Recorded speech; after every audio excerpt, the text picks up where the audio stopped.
Falta de policiais civis na região. Nos últimos 5 anos, as delegacias de Campinas e Piracicaba perderam mais de 400 policiais, o que, segundo o sindicato que representa a categoria, tem prejudicado o andamento das investigações.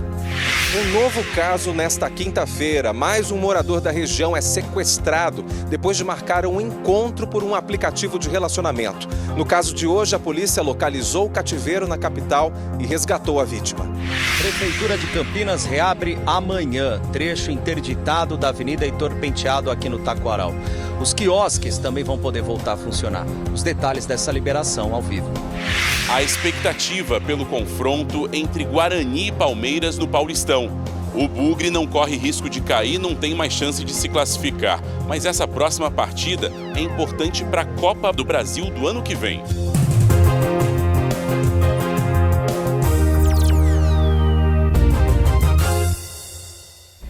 Olá, 7h02 agora. Boa noite para você. Olha, dados da Secretaria de Segurança Pública obtidos pela produção do EPTV2 via Lei de Acesso à Informação mostram que as regiões de Campinas e Piracicaba perderam mais de 400 policiais civis entre 2018 e 2022. Esse déficit é um problema antigo, vem se agravando a cada ano e reflete no serviço oferecido à população. As multas não param de chegar. Já são mais de 30 em menos de 3 meses. O dono da moto que aparece nas fotos é o filho da dona Eliane. Só que essa moto foi furtada no fim do ano passado. A gente mostrou esse caso aqui no EPTV2. Guilherme Alves de Ávila foi preso injustamente depois de ser acusado por um roubo que não cometeu. Depois de provar a inocência, saiu da cadeia. Mas ao tentar recuperar a moto que tinha sido apreendida, veio a surpresa. Quando saiu a liberação, que o meu filho chegou lá para fazer a retirada, a moto tinha sido furtada.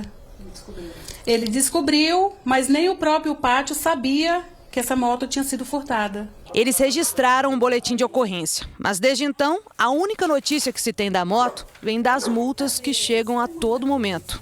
Eu acho que está faltando mais fiscalização, porque como essa moto está desde dezembro rodando e a gente já está em março, para nenhuma posição é muito tempo. São inúmeros os casos e as ocorrências que chegam diariamente nas delegacias da região.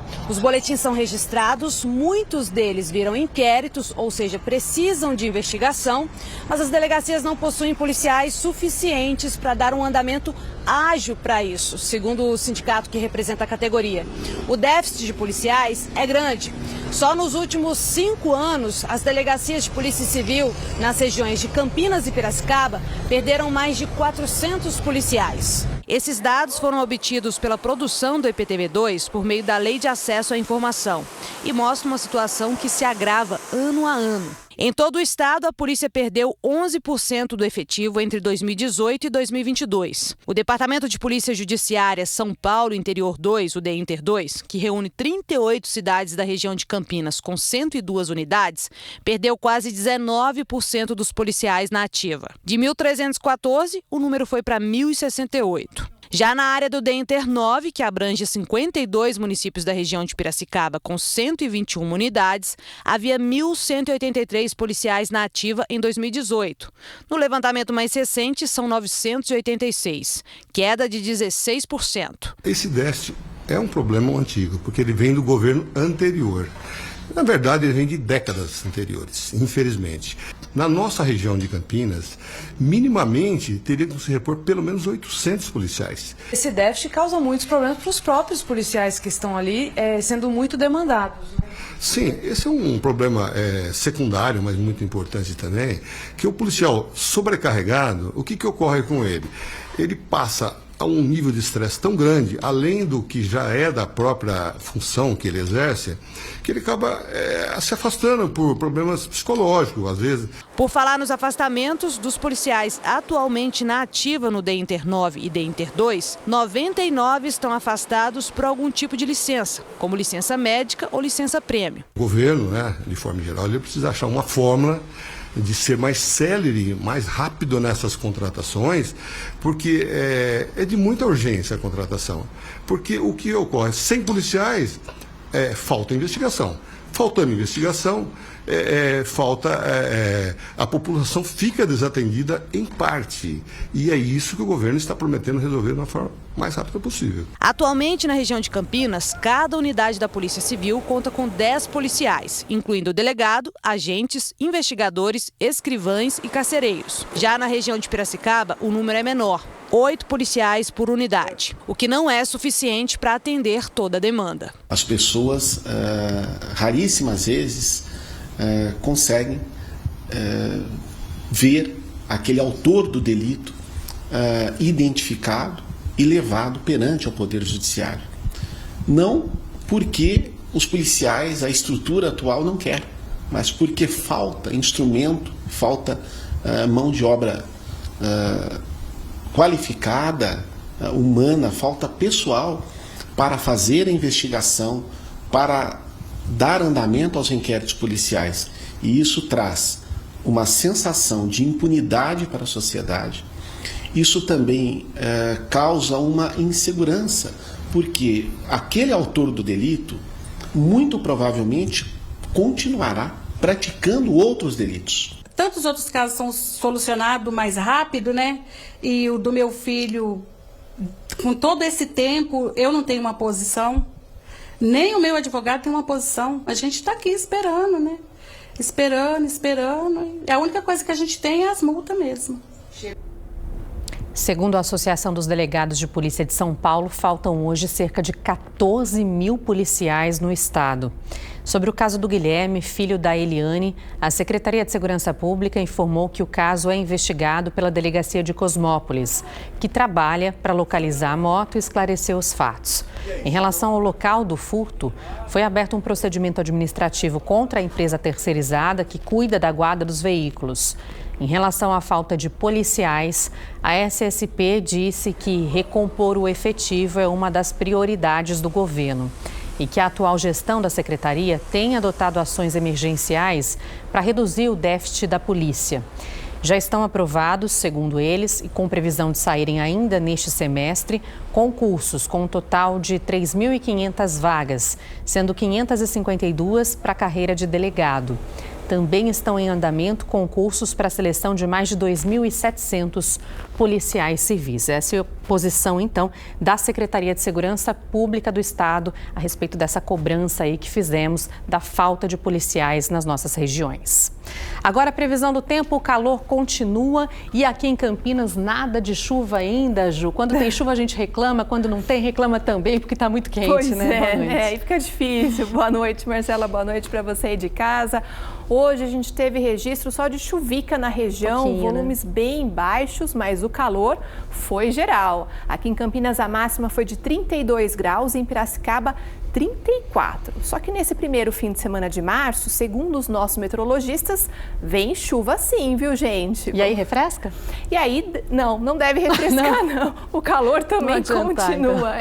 Vamos dar uma olhadinha aqui no destaque dos sistemas que devem trazer essa chuva pra gente. Olha só. Bom, nós teremos a formação de um cavado, então, sobre o estado de São Paulo, aqueles ventos fortes e umidade, e tem uma baixa pressão que está se movendo lá no oceano em direção à altura aqui do litoral de São Paulo. Segundo os nossos meteorologistas, esses sistemas devem então potencializar a formação de áreas de instabilidade e nuvens de chuva aqui pra gente. Marcela. A gente sentiu que o tempo ficou mais seco também. Fazia tempo que isso não acontecia, né? Por conta dessa falta de chuva agora, então tempo mais seco na região. Isso deve melhorar com essa chuva aqui? Itapira ficaram com a umidade bem baixa. Cordeirópolis 35%, Itapira 37%. Então a gente já começa a sentir os efeitos disso. Mas o ideal, só para reforçar, o ideal é de 60%, então, segundo a Organização Mundial da Saúde. Então metade praticamente, né? Sim. Muito baixo. Mas para amanhã, olha só o mapa. Se essa chuva vier, aí a nossa região já fica mais no azul. Então com índice de umidade maior, acima dos 50%, já fica mais próximo aí do ideal para nossa saúde, já bem mais confortável. Você perguntou se refresca, só depois da chuva, viu? Porque o começo do sábado e até metade da tarde deve ser de muito calor, tempo abafado em toda a região, mínimas altas de 23 graus em Olambra, Indaiatuba e Piracicaba, Serra Negra 19 graus de mínima por lá, e aí as máximas, olha, tudo acima de 30 graus até 34 graus em Olambra, então calorão nesse sábado, mas tem previsão de chuvão, 36 milímetros, deve refrescar depois da chuva, A gente já conhece essa história, né? Abafa, fica muito quente, daí cai a chuva, depois refresca. Isso, exatamente. Pena que não aconteceu isso ontem e hoje aqui em Campinas, né? Bom, previsão para Campinas no fim de semana. Amanhã, termômetros entre 22 e 32 graus, com 36 milímetros de chuva. No domingo, uma leve queda aí de 3 graus apenas, máxima de 29 graus e 36 milímetros de chuva também. Essa leve queda é porque tem a passagem de uma frente fria, mas ela vai passar bem afastada no oceano, então não vai trazer tanto impacto assim para a gente, o reflexo não vai ser muito grande. Para o pessoal que quiser ir para o litoral, por lá também tem previsão de chuva, volumes menores que os nossos aqui em Ubatuba, 24 milímetros, e o calor por lá também vai ser grande, mínima de 23, máxima de 34 amanhã, no domingo máxima de 33. E para fechar, trouxe aqui também a capital paulista, né? Tem gente que gosta de passear em São Paulo no final de semana, por lá também previsão de chuva volumosa, 36 milímetros, tanto sábado quanto domingo, mas as temperaturas também continuam altas, 32 graus de máxima no sábado, no domingo, 29 graus, bem parecido aqui com a gente. O resumão é que a gente não vai se livrar do calor. Não, por enquanto não. Por enquanto não, esse começo de março tá bem quente mesmo. É isso. Obrigada, Ju. Bom fim de semana para você. Obrigada. Bom fim de semana para nós, pessoal. Até segunda-feira. Até. Vamos mudar de assunto aqui, porque o número de ligações clandestinas para fraude ou furto de energia elétrica que foram desfeitas aí pelas companhias aumentou bastante em 2022 quando a gente olha aí para 2021. A gente está falando daqueles famosos gatos, né? Então, segundo a CPFL Paulista, foram quase 12 mil no total aqui na nossa região. Olha, 12 mil ligações desfeitas, o maior foi em Sumaré, a gente vê aqui. Ano passado foram 1.979 ligações desfeitas, significa um aumento de 206% comparando com 2021. Em Hortolândia, o aumento também foi grande. Em 2022, 1.514 ligações desfeitas, ou seja, 142% a mais, né? Mas nas duas maiores cidades da nossa região, aí houve queda. Em Campinas, ano passado, 5.247, quando a gente olha para o número de 2021, diminuição aí, né, de 15%. E no caso de Piracicaba, 1.453 ligações desfeitas em 2022, então quase 5% a menos que no ano anterior. A gente até perguntou, né, tentou perguntar para a CPFL o motivo dessa queda em cidades tão grandes, mas não tivemos aí esse retorno a tempo. E a maternidade de Campinas recorreu hoje da decisão da prefeitura de manter a interdição dos 20 leitos de UTI neonatal. Essa negativa do Departamento de Vigilância em Saúde, o Devisa, foi publicada hoje no Diário Oficial da cidade. Na semana passada, a Vigilância em Saúde de Campinas anunciou que 20 dos 40 leitos do hospital ficariam interditados por falta de médicos horizontalistas, aqueles que passam todos os dias na UTI neonatal para checar a saúde dos bebês. A lei exige um profissional para cada 10 bebês internados e a maternidade só tinha 2, ou seja, precisaria contratar mais 2 para atender na capacidade máxima. Ontem, a maternidade encaminhou para o Devisa a escala médica, garantindo que, apesar de não haver mais contratações, os neonatologistas da própria unidade assumiram o compromisso de cobrir toda a escala, e isso permitiria a continuidade do atendimento. Mas a Prefeitura negou esse pedido de reabertura dos leitos. Segundo a Secretaria de Saúde, os problemas vão além da escala médica. A maternidade teria infringido uma resolução da Anvisa, a Agência Nacional de Vigilância Sanitária, que estabelece padrões mínimos para o funcionamento das UTIs para redução de riscos. Essa interdição já causa impacto nas outras maternidades da cidade que atendem pelo SUS. No Hospital PUC Campinas, a capacidade é de 20 leitos na UTI neonatal, mas a unidade conta hoje com 25 bebês, além de 8 gestantes de alto risco que estão internadas no hospital. No CAISM da Unicamp, a situação não é diferente. A UTI neonatal está com 160% da capacidade e foram até improvisados leitos dentro do centro obstétrico, segundo informações da diretoria da unidade. A Secretaria Municipal de Saúde aqui de Campinas disse que a interdição dos leitos continua porque nem a equipe médica mínima, nem a de fisioterapeutas foi apresentada no recurso da maternidade. Sobre o surto de diarreia na UTI neonatal, o relatório conclusivo deve ser emitido pelo Devisa no início da semana que vem. E a Prefeitura diz que tem pleiteado junto ao Estado a ampliação de leitos de UTI neonatal. A maternidade afirma que o surto da doença não teve qualquer relação com a falta de profissionais, nem com as 3 mortes de bebês recém-nascidos, já que, segundo eles, não houve desassistência no setor. O Departamento Regional de Saúde de Campinas disse que tem feito reuniões com os gestores locais para que isso aconteça ainda nas próximas semanas. A gente vai acompanhando aqui e atualizando tudo para você. E essa semana aqui nós mostramos no EPTV2 o aumento na rede municipal de saúde de Campinas dos atendimentos nos casos suspeitos de dengue. Nos laboratórios particulares também teve registros de alta nos exames positivos da doença. No ano passado teve caso de morte e várias cidades enfrentaram epidemia de dengue. Uma solução seria a vacina, que foi anunciada hoje.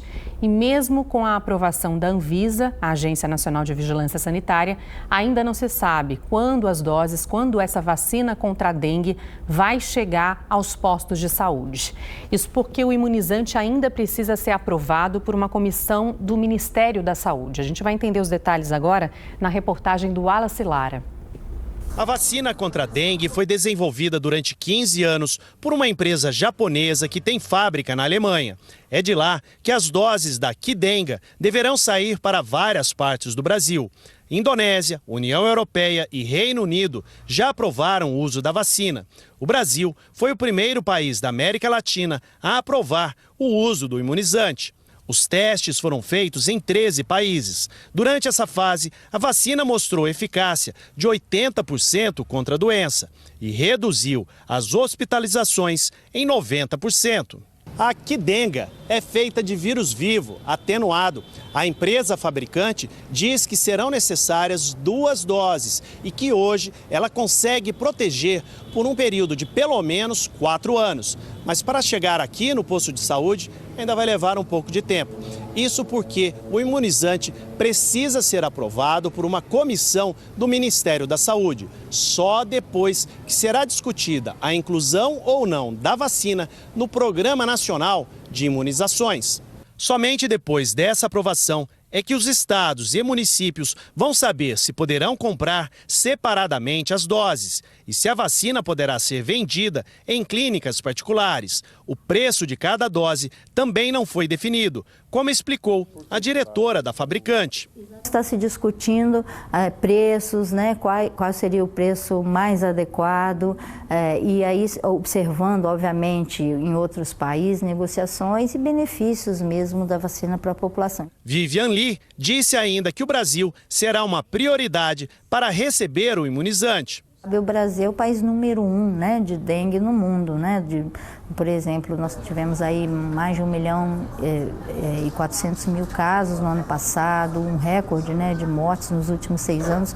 É um dado muito alarmante. Os números da doença aqui no estado de São Paulo chamam a atenção. Entre dezembro e janeiro, os casos confirmados de dengue mais que dobraram.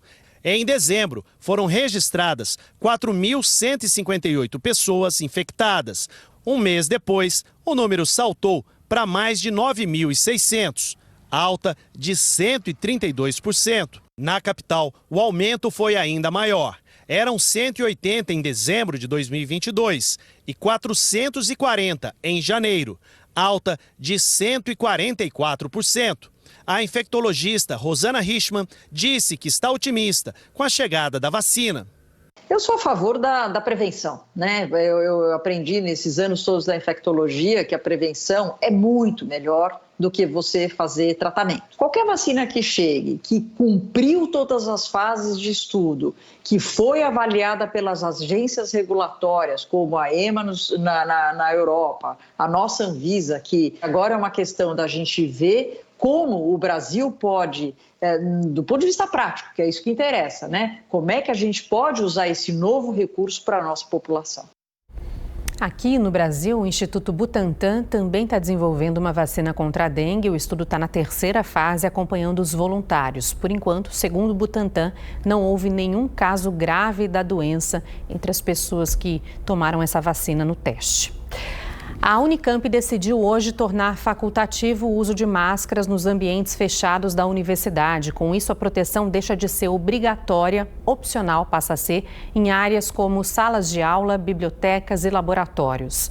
A universidade continua recomendando as máscaras para idosos, pessoas com doenças graves, gestantes e servidores que trabalham com crianças. Fazer uma pausa bem rápida aqui no EPTV2 e depois do intervalo você vai ver que a partir de amanhã a pista interna da Avenida Heitor Penteado em Campinas vai ser reaberta, mas o Taquaral continua fechado. O golpe do amor faz mais uma vítima, o segundo em menos de 24 horas na região. E o Guarani se despede do Paulistão no domingo com a meta de acabar com a sequência de vitórias do Palmeiras. Já já os detalhes para você, 7h22.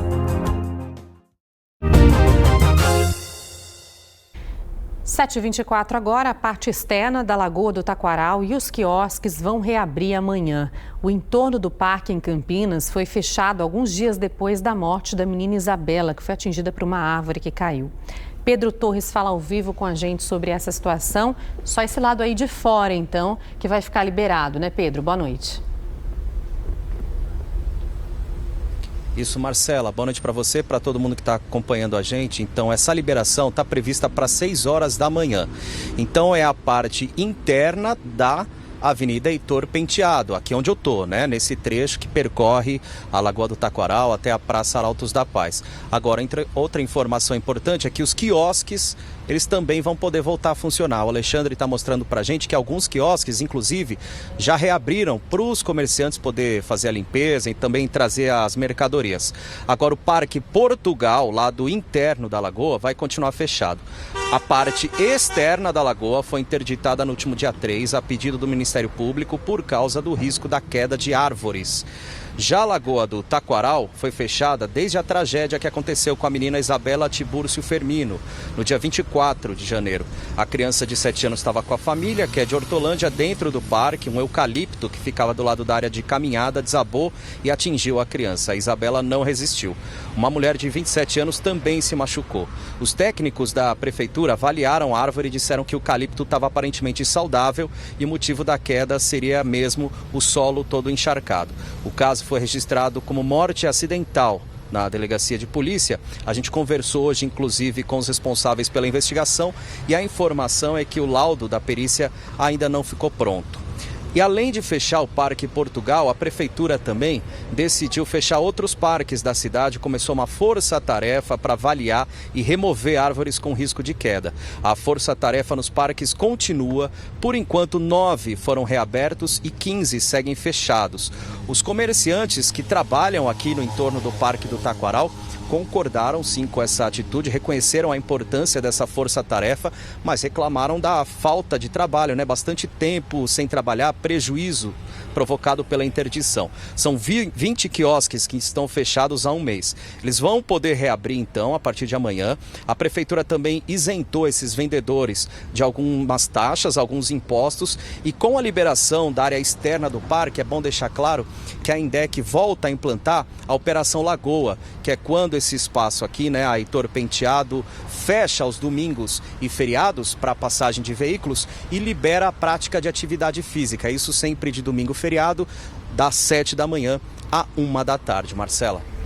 Obrigada, Pedro, pelos detalhes. Boa noite para você. E amanhã o Terra da Gente está de volta com programas inéditos. O Ciro Porto vai trazer as informações para a gente aí.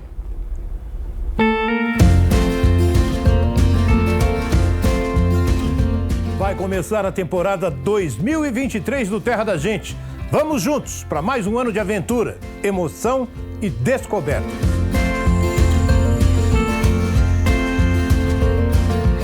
perfeição da natureza é inspiração.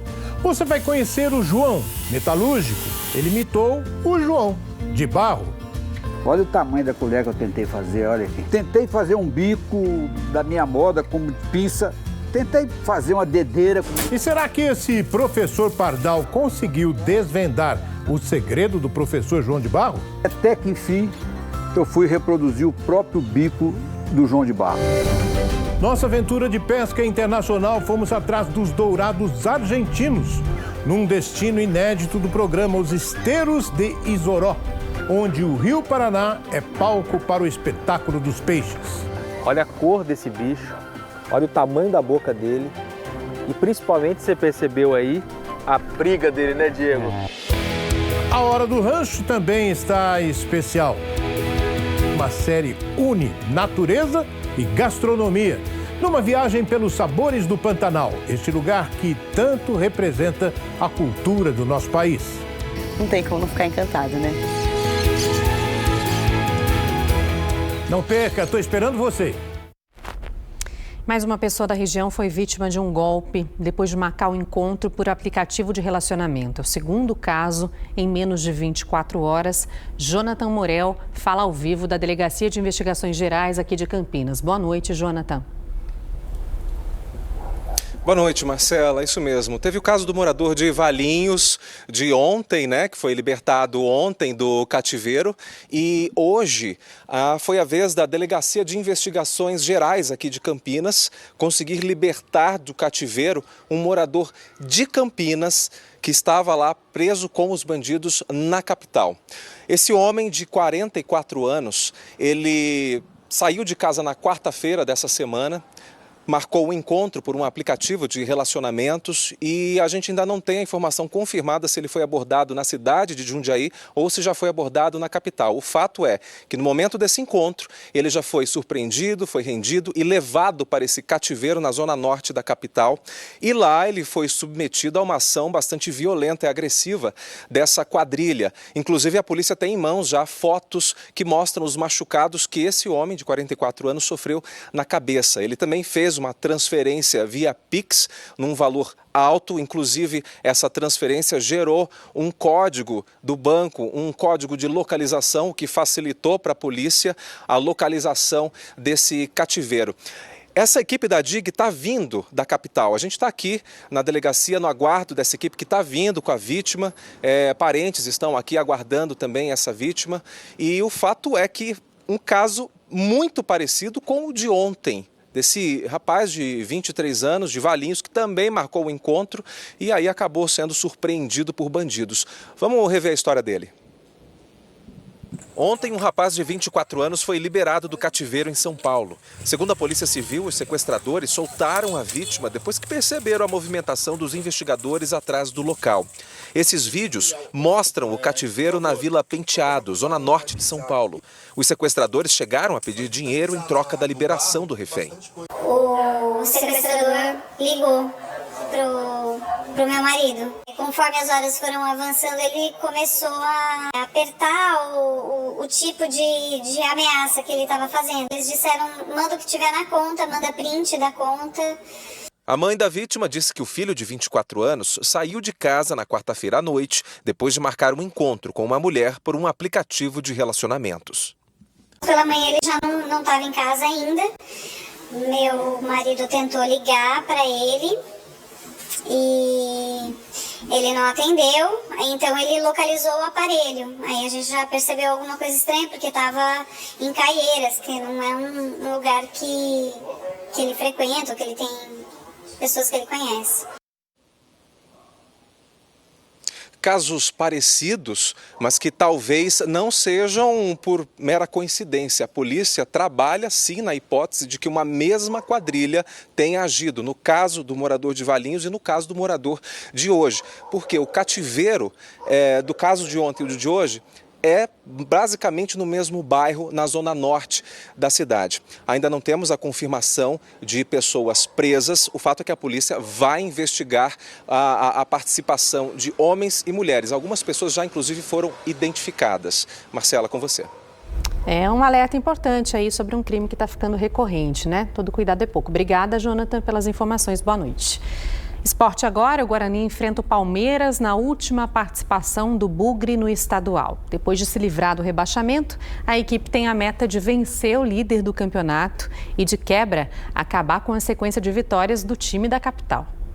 O torcedor está contando as horas para a partida contra o Palmeiras. Não vejo a hora do jogo, né? Já vim garantir, mas vai ser um jogão. Vai ser um jogão, hein? O Guarani vai ganhar, hein? Ganha, tenho fé. Guarani 2-0 para nós. Entendeu? E nós estamos na guerra aí para ganhar o jogo. Expectativa nas ruas e também dentro do elenco, até porque é o último compromisso do time pelo Paulistão. Toda a equipe, seja ela qual for, ela tem pontos positivos, tem pontos negativos, e a gente busca analisar o adversário e tentar colocar em prática o que a gente vem fazendo durante a semana. A gente sabe que é um jogo difícil, mas nós vamos em busca da vitória, respeitando o adversário. Acho que vai ser um confronto interessante, o Palmeiras ainda não perdeu. Quem sabe ele não possa vir aqui no Brinco e se surpreender um pouco com a gente. Eu acho que a gente está preparado para isso. Na rodada passada, teve a estreia do técnico interino Moisés Moura. No vestiário, veio a cobrança. Correr, todo mundo tem condições. É só fazer o que você sabe, tá?